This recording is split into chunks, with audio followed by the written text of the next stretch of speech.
लाल सलाम, नमस्कार। आज 97 यानी कि 97 हमारा ऑल इंडिया रेलवे फेडरेशन का अधिवेशन हमारा WRU western railway employees union Ujjain के अंदर किया जा रहा है। 11-12 तारीख आज डेलीगेशन सेशन चल रहा है।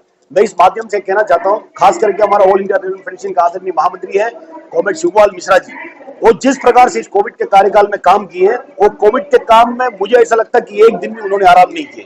हमारे रेल के बारे में मैं कह सकता हूं दुनिया जानता है, लेकिन फेडरेशन के महामंत्री के रूप से जिस हिसाब से उन्होंने काम किया, सारे सोनल के लोग अगर कुछ नहीं भी किया होगा तो महामंत्री के नाम से वो 2 साल चलाने के काम किए, चला सकते हैं, आगे भी चल सकता है, बड़े गर्व के साथ में कह सकता हूं।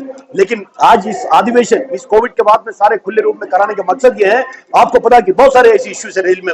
रेल के मंत्री जी ने कुछ दिन पहले बोला, शायद आपने देखा होगा, 2.5 लाख से अधिक वैकेंसी हमारा जो पार्लियामेंट के अंदर किसी सवाल के जवाब में देने के काम किए।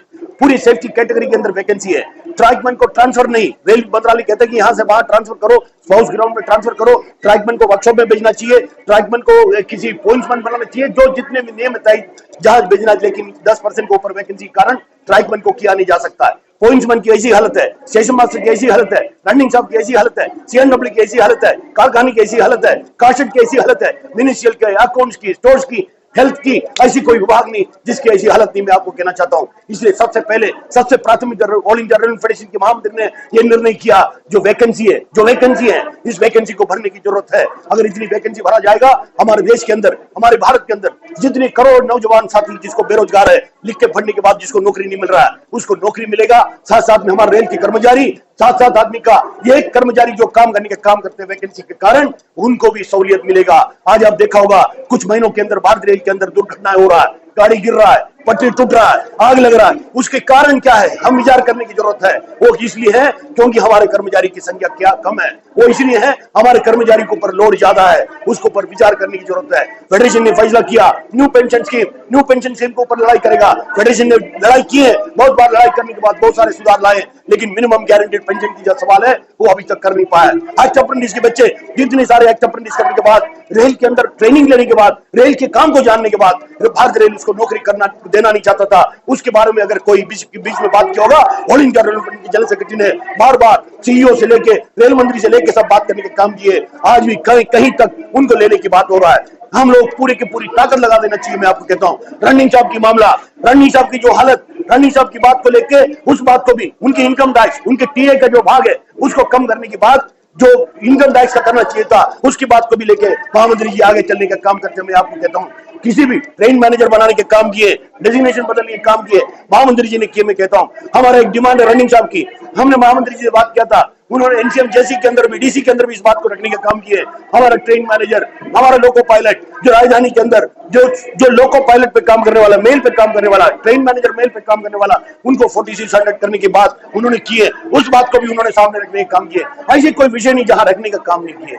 न्यू पेंशन स्कीम खत्म करना, एक्ट अप्रेंटिस को अंदर लाना, वैकेंसी भरवाना, रनिंग साहब के मामलों को दूर करना, NDA CO मानने के बाद, रेल मंत्रालय ने पूरी के पूरी सहमति करके भेजने के बाद में भी आज मंत्रालय इस बात को मान नहीं रहा है। अगर ये कर्मचारी आप नाइट ड्यूटी करेगा आपका अलाउंस मिलेगा, मैं नाइट ड्यूटी करेगा मुझे अलाउंस नहीं मिलेगा, ये कहां की न्याय है? मैं आपको पूछना चाहता हूं। दूसरा, बार हमारे फेडरेशन बोलने के बाद में भी मान्यता सुप्रीम कोर्ट के आदेश अनुसार पहली बार मान्यता 2007 में होने का काम किया, दोबारा 2013 में होने का काम किया, लेकिन आज हमारा 3 साल से मान्यता का चुनाव करने को सरकार तैयार नहीं। उसके बारे में भी आप लोगों के पास प्रस्ताव है, कोई किसी चीज को छोड़े नहीं। मैं आखिर में एक ही कहता हूं, हमारा जो ऑल इंडिया रेलवे फेडरेशन इतनी ताकतवर है, ऑल इंडिया रेलवे फेडरेशन ने अपने फोरफादर लोगों ने, बुजुर्गों ने, हमारे कॉमन लोगों ने कुर्बानी करके दी हुई चीज हमारे हाथ में है, इसको जिंदा रखना जरूरी है। भारत रेल के अंदर निजीकरण करने नहीं देंगे। अगर ये कर दिया तो हमारा भारत के अंदर, हिंदुस्तान के अंदर जो गरीब लोग हैं, जो भारतीय रेल के अंदर यात्रा करने वाले जो लोग हैं, क्योंकि पूरी दुनिया के सबसे चीपेस्ट ट्रांसपोर्ट कही है तो भारतीय रेल है। भारतीय रेल के अंदर करीब 100 से अधिक प्रकार की कंसेशन है। सीनियर सिटीजन को कंसेशन है, बीमार को कंसेशन है, हमारे अपंगों को कंसेशन है, हमारे बच्चों को कंसेशन है, हमारा दुनिया भर का स्पोर्ट्स वाले को, मीडिया वालों को, आपको भी कंसेशन है। अगर किसी पूंजीपतियों के हाथ में चला जाएगा, ये कंसेशन खत्म हो जाएगा। मैं कहता हूं, इसलिए भारत रेल को जिंदा रखना जरूरी है, आपके लिए, हमारे लिए, हिंदुस्तान के गरीब लोगों के लिए अगर यात्रा करवाना है, इसको जिंदा रखना जरूरी है। मैं आपको ये भी 2 लाइन कहना चाहता हूं, अगर कोविड के समय में अगर हमारी भारत रेल नहीं होता, कोविड के समय में अगर हमारी भारत रेल की कर्मचारी ईमानदारी से काम नहीं किया होता, हमारे हिंदुस्तान का ये स्थिति नहीं होता। हमारा ये कोने से लेकर दूसरे कोने तक ये गाड़ी हमारा भारत रेल के कर्मचारियों ने जान का धोखा होने के बाद में भी उसको भूलते हुए, अपने परिवार के सदस्यों को भूलते हुए काम करके, मेहनत करके, अनाज से लेके, दवा से लेके, ये कोने से लेके दूसरे कोने तक पहुंचाने के काम किए। साथ में दूसरे रेल के समय आपको ये पता है, ऑक्सीजन प्राणवायु किसी ने एक जगह से लेकर दूसरे जगह तक पहुंचाया, ये भारतीय रेल के कर्मचारियों ने पहुंचाया। भाई उनको जितने भी सलाम किया तो कम पड़ेगा। ऐसे समय में हमारा ऑल इंडिया रेलवे फेडरेशन के मंच ने, हमारा ऑल इंडिया रेलवे फेडरेशन के महामंत्री ने, हमारे ऑल इंडिया रेलवे फेडरेशन के प्रेसिडेंट ने, सारे मंच ने तय किया ये सारे बातों को लेकर प्रस्ताव रखेंगे। अगर वो एक टारगेट डेट देने के बाद सरकार अगर नहीं माना, हम लोग रास्ते में उतरेंगे। तो उसके पहले सरकार इस बात को मानेंगे, ऐसे मैं मानता हूं।